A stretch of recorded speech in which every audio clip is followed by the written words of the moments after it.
Distant Fly here, hope you're well, and welcome aboard once again the Triumph Special Edition 765 Moto 2 Daytona Limited Edition. At least I think it's called that. Words of that type maybe not necessarily in that order. Anyway, this is an awesome machine that I've been riding for the last couple of weeks, and I thought I'll bring you this little video to sort of sum up my thoughts on the bike. So here's 3 things I don't like and 7 things I love about the Daytona 765 Moto 2 Limited Edition.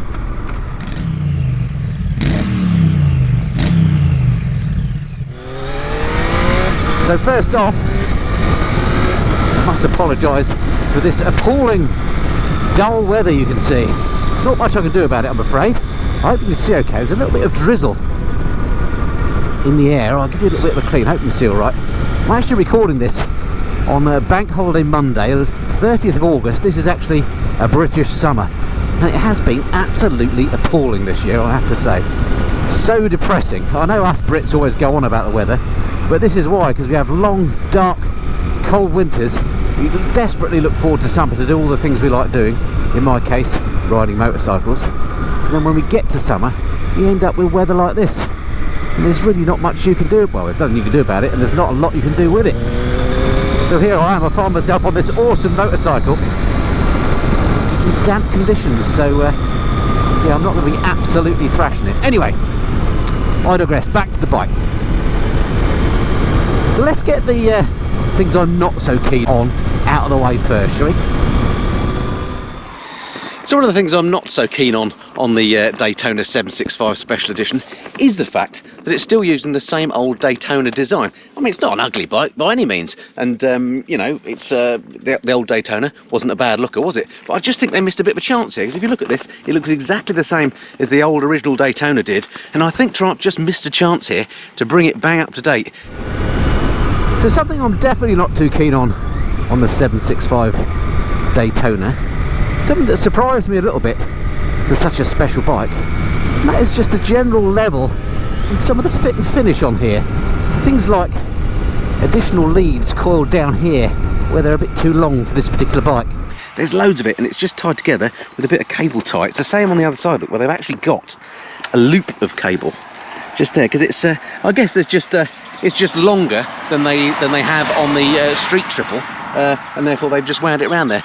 Things like the fact that it's got the horrible plastic brake reservoir. You'd have thought they could have put on there the anodised brake reservoir. Stuff like the TFT screen is just angled slightly too forward for me, so when you're actually riding the bike, it doesn't feel like it's facing you.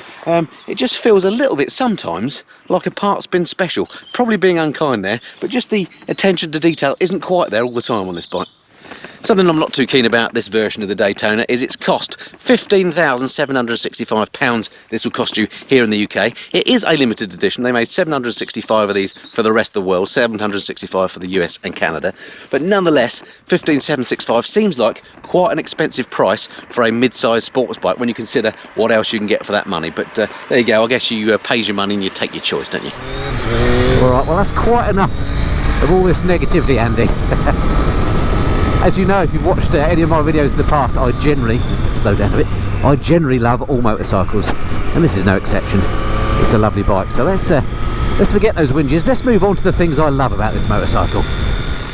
I guess the party piece of this bike really is the 765cc triple cylinder engine. This is derived from the street triple. It's got some lighter parts in it. The internals have been changed.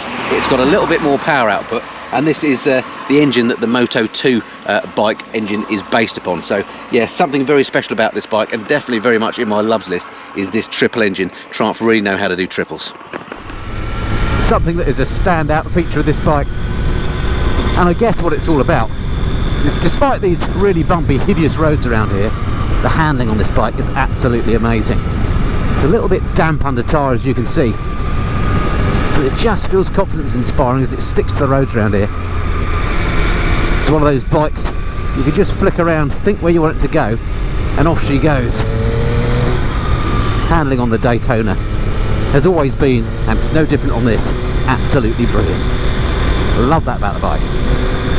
So I'm going to be a bit hypocritical now. Now, when I was talking about the things I don't like about the bike, I said that some of the attention to detail wasn't quite there. Well, one of the things I absolutely love about this bike is the amount of carbon on here. This is a bit of attention to detail that they have got right. It's absolutely everywhere. Check out the fairing here. Look, beautiful carbon fibre finish on here with the badging, and just absolutely everywhere. Acres and acres of it, right the way down to the tailpiece as well, where it says Moto 2 on there.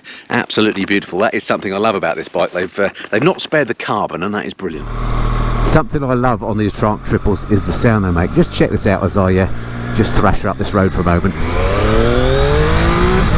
Check out that induction noise. Yeah!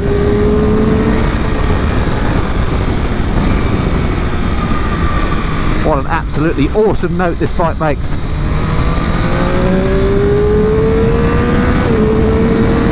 Yeah, pretty darn addictive that. Definitely goes on the list of things I love. So one of the things that I've said many times about motorcycles and what makes them good is how they make you feel, and that's one of the great things about the Daytona. There is no doubt this bike has a degree of specialness, and it is a bit of an occasion every time you ride it. Not only because of all the carbon and everything, but things like on the yoke it's got it says it's a special edition or limited edition at number 74 of 765. Little things like that. The lovely machined top yoke here, the exquisite suspension on here, the top spec brakes, everything about the bike does make you feel special, and that's a great thing is about how a bike makes you feel, and the Daytona makes you feel darn good when you ride it. Something I love about this bike that's very noticeable when you ride it, have a little listen to this as I wind her up slightly here,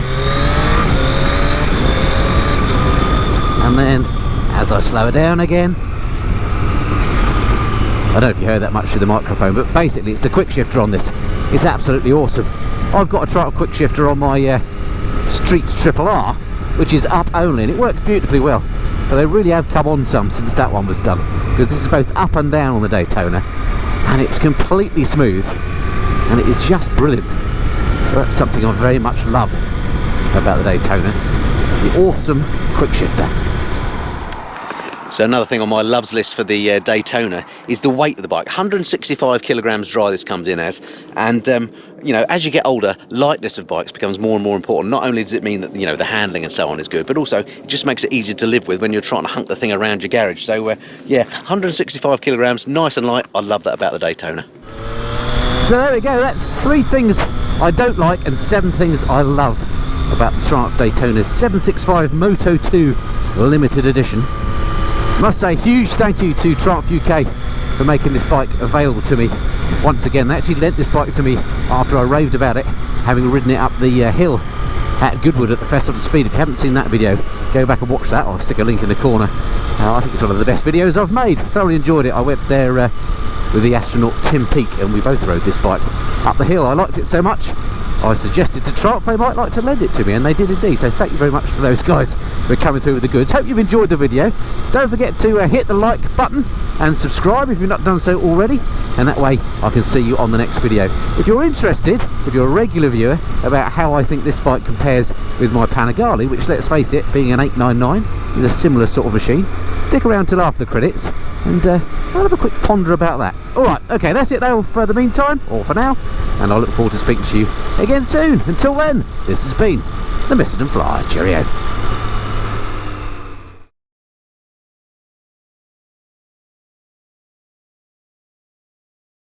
Alright, so I jumped straight off the Daytona and onto my Panigale by way of a comparison.